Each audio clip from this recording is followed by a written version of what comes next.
Welcome to Career Tools. This week, relationship errors, surprising your boss.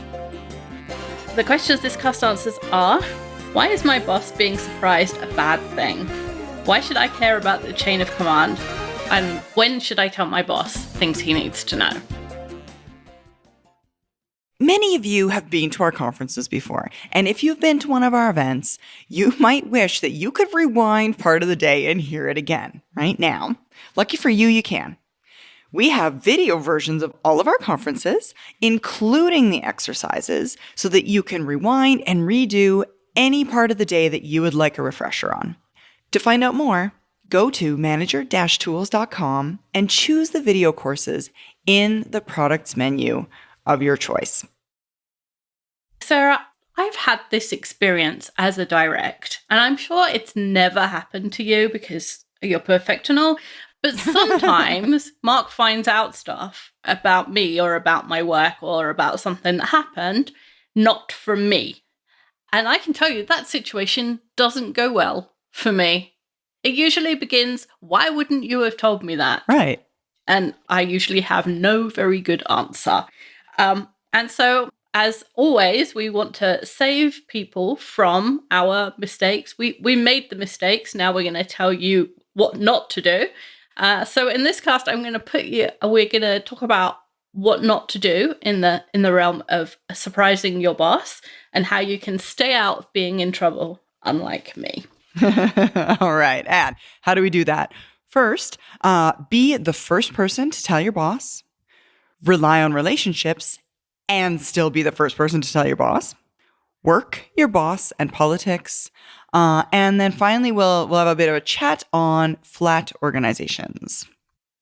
So the first three are actionable, and the last one is about flat organizations. So if you only get one thing from this podcast, be the first to tell your boss. Don't let your boss hear something negative, or even, we're going to talk about what kinds of things. Some of them aren't as negative as you think they might be. So negative or neutral, I'd say. Don't let your boss hear something negative or neutral about you or something you've done from someone else. No one should be able to tell your boss something that relates to you or your work without you having shared it first. And this cast, apart from me being in trouble, also came out of discussions we were having about the chain of command. And the chain of command is a description for those of you who, for English isn't your first language. The chain of command is a description of where orders go in the military. So orders go from the highest person, and then they go down the organization to more and more less senior people, more and more junior people, until the guy at the bottom gets told to swap the decks or whatever they tell people to do.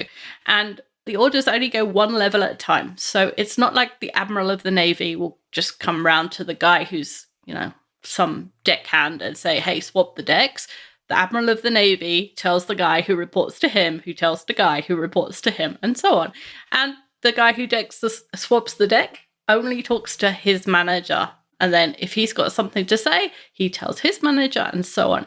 And the reason for that is if you're giving orders in a war zone, then you want it to be clear whether or not someone should follow those orders. So if your immediate boss tells you something, gives you an order, even if there's bombs flying and there's, it's dark and there's, people shooting at you, the guy above you gives you an order, you do that order, right? That's the simplest thing. If the guy who you've never met before but is dressed in the same uniform gives you an order, you ignore it. So there's a good reason for people obeying orders. Now, some people will say, we're not in the army or we're not in the Navy, and why should I follow orders from someone who is, I don't know, maybe even younger than I am, maybe doesn't have the skills I have, someone I don't necessarily respect, why should I follow what that person says?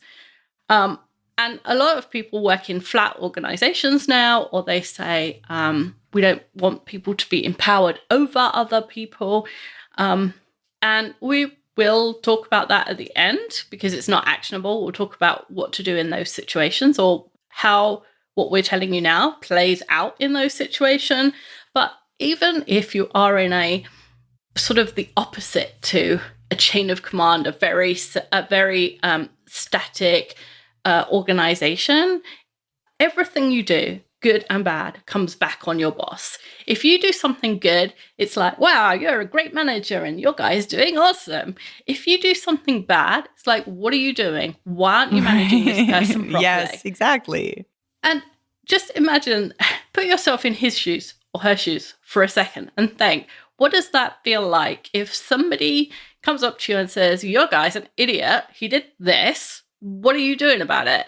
You're going to feel picked on, singled out, you're going to feel criticized and frustrated. And like you made a mistake that you know nothing about. Right.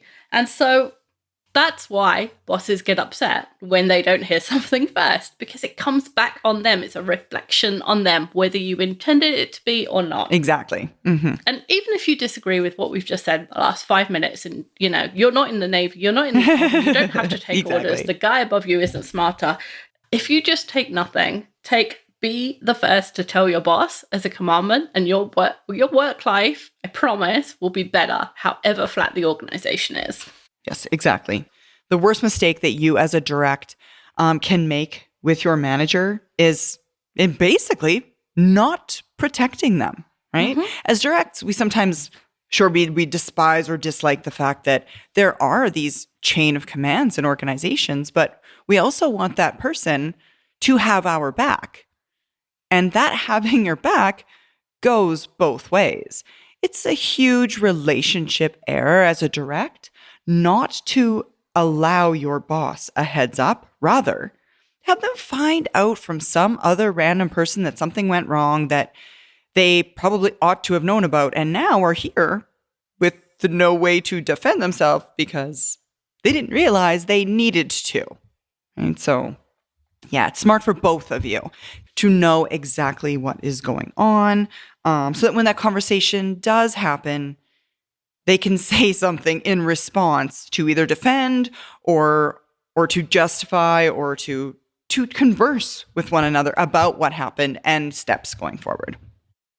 We've got some examples of this kind of thing and things that you might need to tell your boss. So, for instance, you fixed something on the website which broke something else. You got that thing fixed, but only by using resources from another team. Don't let your boss find out that you used resources from another team from that boss. Right? Or you told a customer that they could have something that's slightly unusual, a bit outside of your normal offering, which is within your purview, but your teammate is going to have to be the one that does the work to deliver it. Don't let your boss find out after you've already committed your teammate's time. You submitted expenses and your boss signed off on them, and there's a $100 mistake. HR catches the mistake, but they also report it in their monthly issues and resolutions report, which goes to everyone. Don't let your boss find out when her boss reads about it. Yeah, exactly. Or you had a bad experience with another team service and you reported it to their manager, as you should. Just don't let your boss find out from the other team's manager that you reported that mistake or that miss or that error, right? And you'll notice that most of these examples aren't terribly negative, right? None of these are like earth-shattering. It's not like we said you accidentally put $3,000 from the business's charity fund into your own personal bank account. That would be bad. That would be really, really bad. Or you took down the entire building's internet with your fix of the website. You unplugged a server, things like that, right? Yeah, because most of the time we're not making big mistakes. But even small mistakes like this, you want to communicate to your boss before someone else does. Most of the mistakes we make on a day-to-day basis are small. And some of them aren't even mistakes. Getting bad service from another team and talking to their manager about it isn't a mistake. It's only a mistake when your boss finds out about it from someone that's not you. Because what happens is that the other team's manager comes to your manager and says, hey, Sarah was down in my department yesterday, and, we did screw up, but I don't know. She came and told me, and everybody could hear, and that just made some bad feeling on my team. And your manager's like, really? Now, if you had the conversation ahead of time and you said, no, that's not what happened. It wasn't that they made a small error. They really screwed up my stuff. I took 2 hours to fix it. Then when the other manager comes to your boss, he's going to be like, I'm protecting Sarah. Yeah, exactly. We talked about it. She let me know, and that's not exactly how it went down. Yeah. Or even if it was a small mistake, he could, he'd say, yep, Sarah told me about it. It's all good. And then, if he doesn't know about it, then he looks like he's unconnected to his team. Again, it's a reflection on him. He looks like a bad manager. Yeah, absolutely. And the communication that you as a direct provide your manager, that heads up, in no way needs to be formal, guys, right? It's not like you're creating a report to let them know about these relatively small things that are occurring. You could tell them during your O3 if that's coming up rather quickly, right?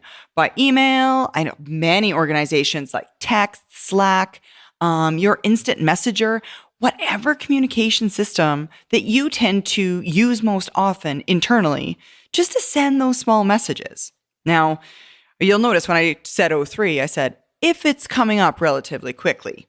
Don't use, I was waiting for our O3 to let you know as a reason to wait like 4 business days, because the likelihood of someone else bumping into your boss in the hallway or mentioning it in passing goes up with every passing minute, right? After it's occurred, the sooner you can get the communication happening, the better. Sometimes we think it's not worth bothering our boss on this day. Maybe they're at a conference and you think, they really want to be doing whatever they're doing at the conference, or maybe they're at training and they need to concentrate, or maybe they're meeting with a big customer and you don't want them to be bothered. But it's far better to communicate those things, and in your O3 for her to say, look, you told me about 4 things this week. They were all really minor. You don't need to do that again. I'm good with that level. Far better that than them to say, I heard 4 things from other people this week. What are you doing? Don't worry about bothering them, or don't let that put you off. If they were in the office, if they were sat next to you or sat wherever they normally work, would you tell them? If the answer is yes, then still do it, even if they're doing something else that's unusual. And usually we can gather data in the lead up to these types of events from our manager's previous behaviors, right? That is, if there's something that you in the past thought was relatively minor and you didn't think it was a big deal, but your boss has reacted in an angry or disappointed way about that thing that you thought was no big deal, learn that. Communicate those things. Clearly, if they think it's a big deal, then you ought to take it to hand, right? And also consider it to be a big deal. Because what's important is something that's subjective, and you can't identify that for your manager. So pay attention to the cues they're giving you in their behavior. If they value it, so ought you. Some people say, well, why should I take... Well, they don't have more knowledge than I do. Why should I take... if I don't think it's important and I have the knowledge I do, then it's not important. Well, that's true. But you want to have a relationship with this person. This person can make your life miserable at work. Or they can make it nice at work. Or you can make yourself miserable at work by never, adapting to them. So you want to have a positive relationship. And if somebody thinks something's a big deal and you don't, just go with it.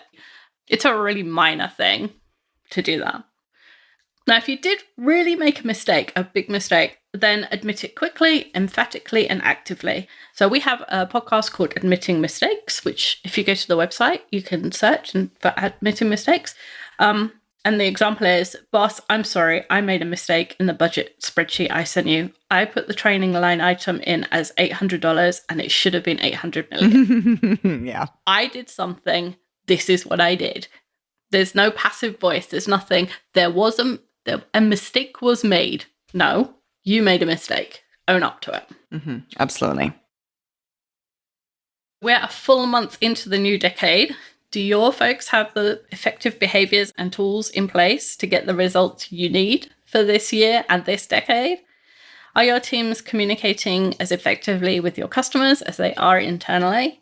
If your organization needs help, talk to Maggie at Manager Tools about bringing our effective manager or effective communicator to your organization. In one day of training, your people can learn exactly how to be an effective manager or an effective communicator. Contact Maggie at manager-tools.com. She'll be happy to jump on a quick call and talk about the various options we have and how it could fit your needs. Now, all that said, guys, there is a caveat to this guidance. Okay, we're talking here about negative effects that affect other people or other teams and have a cost in terms of labor, finance, or relationship. Now, what that means is if you've got a project plan with 100 tasks on it and one task is a single day late, that's not the kind of negative event we're talking about here, right? Even if it does affect somebody else, it's small part of a really large picture. So for those of you that work on projects, this could be a bit tricky. So here's some guidelines. So if one task is a week or more late, or 10% of tasks are a week or more late, or you don't have a plan to rectify late tasks and or you need your boss's influence to get them rectified, or you've got feedback or you know from experience that that late task is going to cause a problem somewhere else in the organization, then tell your boss. If one task is less than a week late, you don't have to tell them unless one of the others apply. And no, I wouldn't split hairs on 9.5% of tasks are a week or more late and then 10% you do. So there's some judgment here, but in general, if 10% of the tasks are a week or more late, then you have to say something. If the tasks are small, a quick, hey boss, FYI, text or email or Slack or whatever is fine. If the task is in the critical path and it's a day late, and that's going to cause a huge problem, then you owe them a much more detailed explanation, a much more comprehensive explanation of what of what the problem is, what you need in terms of help, what you're going to do about it. So there's some judgment there, but we trust you. All right. Now, all of this up until now has been about relationships between ourselves and our manager. But now, rely on relationships and still be the first to tell your boss. When you've got strong relationships across the organization, negative events just have less of an impact. And you still have to be the first to tell your boss. So, an example that we talked about earlier, you fixed something on your website, which broke something else. You got it fixed, but only by using resources from another team. Now, that's the kind of event where you can benefit enormously from the relationships that you've made with others in the organization, right? The person that jumped to your aid, that helped you fix that website after you accidentally broke something. If you have a good relationship with it, it's not even going to be a big deal to help you out. They're like, yeah, sure, of course I'll pitch in. Sure, why not, right? It'll take me a minute. It'll take me a second. Exactly. That, and they're not going to make you go through some sort of formal approval, writing, ticketing system, process, procedure for the fix, something that they may have to do if it was a normal day, a normal item. Or you didn't have that relationship. Exactly. You didn't have that relationship. They might honestly not even tell anybody, right? Just keep it on the down low. No, it's fine. I'll go in, I'll quick and I'll fix it. And no one will ever know. No one will ever know. We won't have any impacts because we'll just get her done real quick and it's all good, right? Even in this instance, you want to be the person who tells your boss, and you want to be the first person.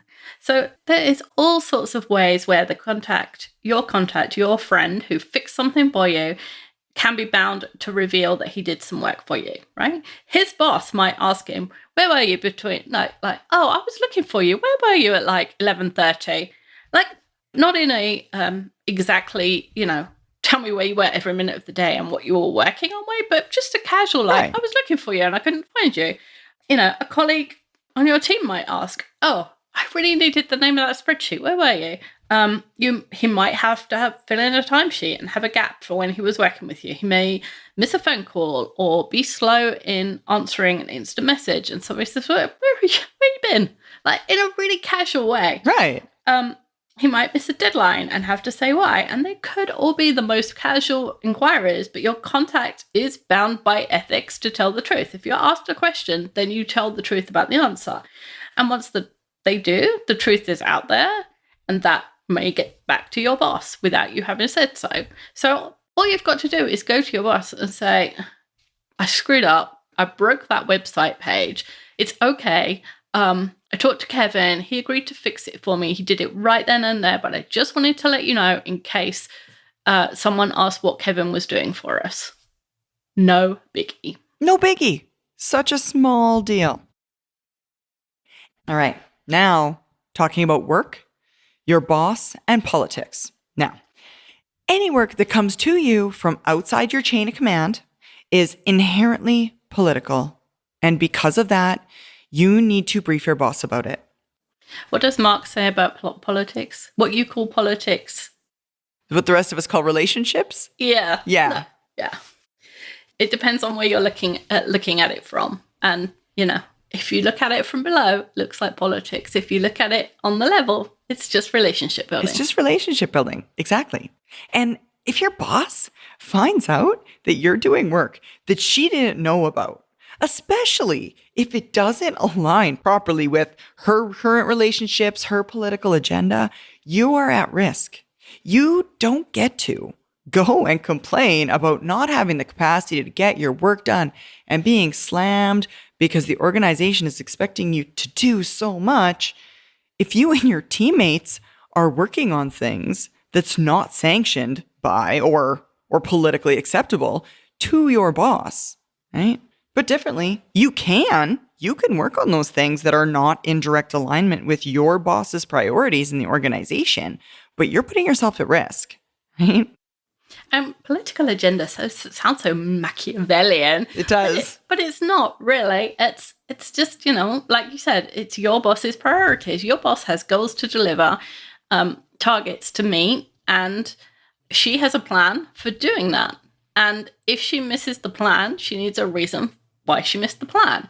And she can easily say, I didn't have enough people. But if then you've been working on a bunch of work that wasn't stuff that she wanted, stuff that's in the plan, she missed the plan. She says, I need more people. And then somebody says, yeah, but that guy, he's never working on your stuff. Now she looks stupid. Again, try not to make your boss look stupid. That should be a rule. That's a good general rule of thumb. Yeah. It's good. It's a good general rule of thumb. Absolutely. So if someone comes to you that's not your boss, not in your chain of command, and needs a favor or support or some sort of information, then you can't just say, yes, absolutely, I'll help you. Now, that said, your answer shouldn't be an immediate, nope, I can't do it. You're not in my chain of command, right? You want to handle the ask well, because these are relationships as well, right? Saying immediate no makes you then that person that, don't even ask them. They just say no all the time. You've suddenly got no friends. Right? You've suddenly got no friends. So now relationships are hurt in the other direction. But your yes just has to be weighted and assessed against your boss's alignment, how much work it is, especially how much it's going to affect your own workload, right? All of those types of factors. So you're absolutely justified to say, can I get back to you? I'm biased to say yes, but I just need a chance to think it through, right? Then if you need to think, you have time, ping your boss, just make sure that this is kosher with them to take on. It probably will be, but you should check. And again, there's a size thing here. So we're not talking about one phone call or one quick email to a friend. Or we're not talking about phone calls that you're going to make at home at night, or a call to someone external to your company that you make for somebody else's career and you do it at lunchtime or a break time. We're talking about things that will take a day's work over a couple of weeks or 6 hours over a couple of days. We're talking about work that takes corporate resources to complete that's outside of your line of command. So sometimes we need to fix the MOU. So the map of the universe is a thing we have on our website. If you go to the homepage and look in the top right, it has a little Sputnik thing. You click on it and it's a mind map of all of the casts by topic, and you can search it. It's really cool. But sometimes it needs tidying up, and sometimes the database has a bit of a glitch and it puts things in the wrong place. And so I go in and I tidy it up. But the tidying up thing is a sort of IT thing. And I'm not on the IT side of the organization. Right? So, the danger for me is Paul, our IT guy, says, I say, hey, I need to fix these things. And he says, okay, go ahead and fix them. It won't break anything else. And I start fixing them. And then Mark says, where's your CT podcast for next week? And I say, I haven't done it because I was doing stuff on the website. And then I get in trouble. Right. The company pays me to write Career Tools podcast. It doesn't pay me to do stuff on the website.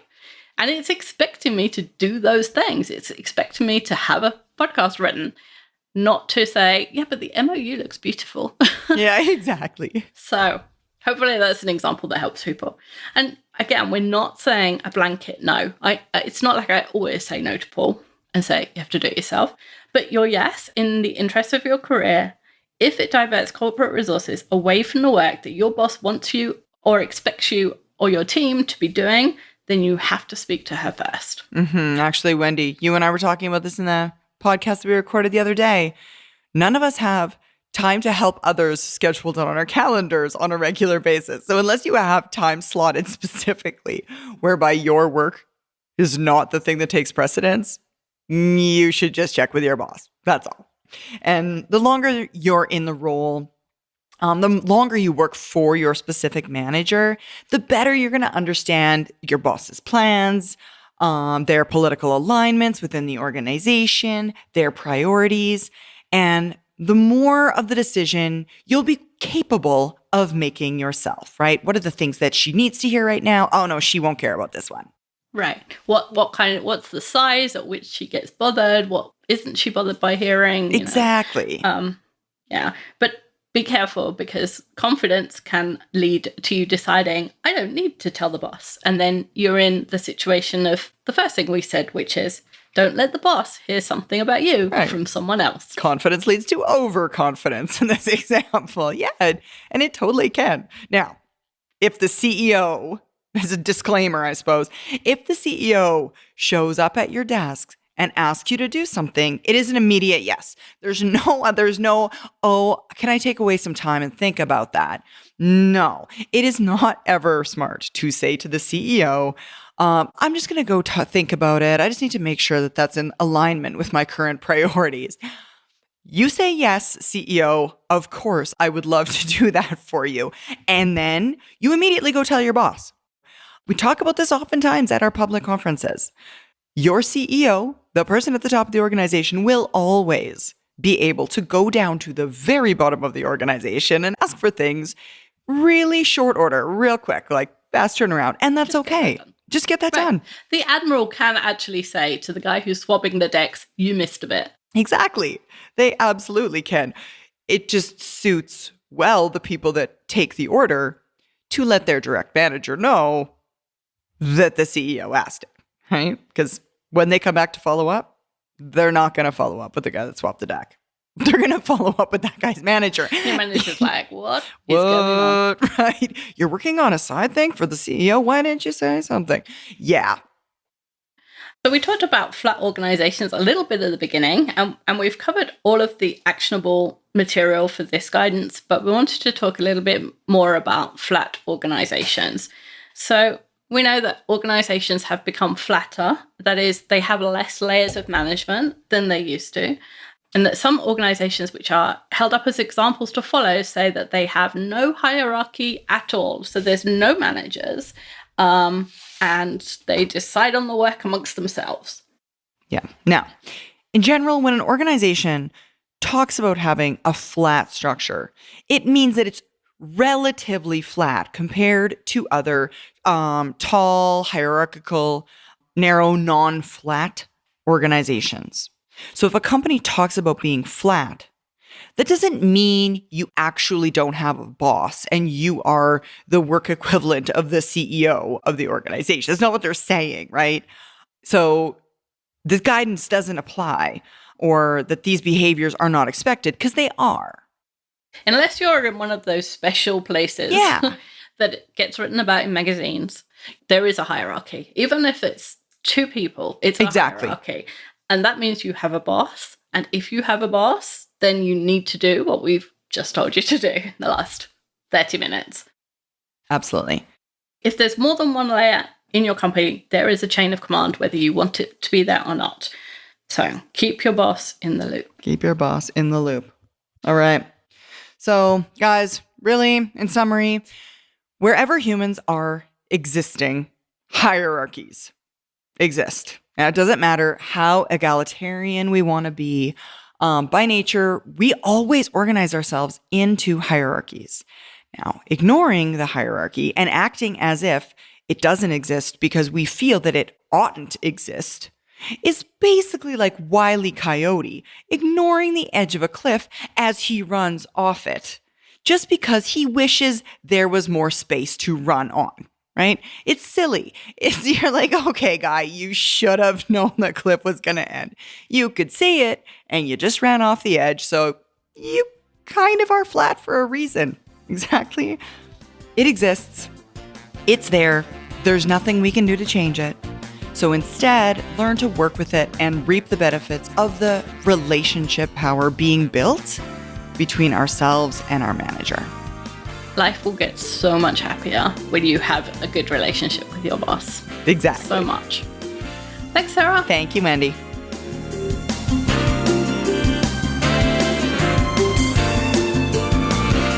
That's it for this week. We'll be back next week with a different topic.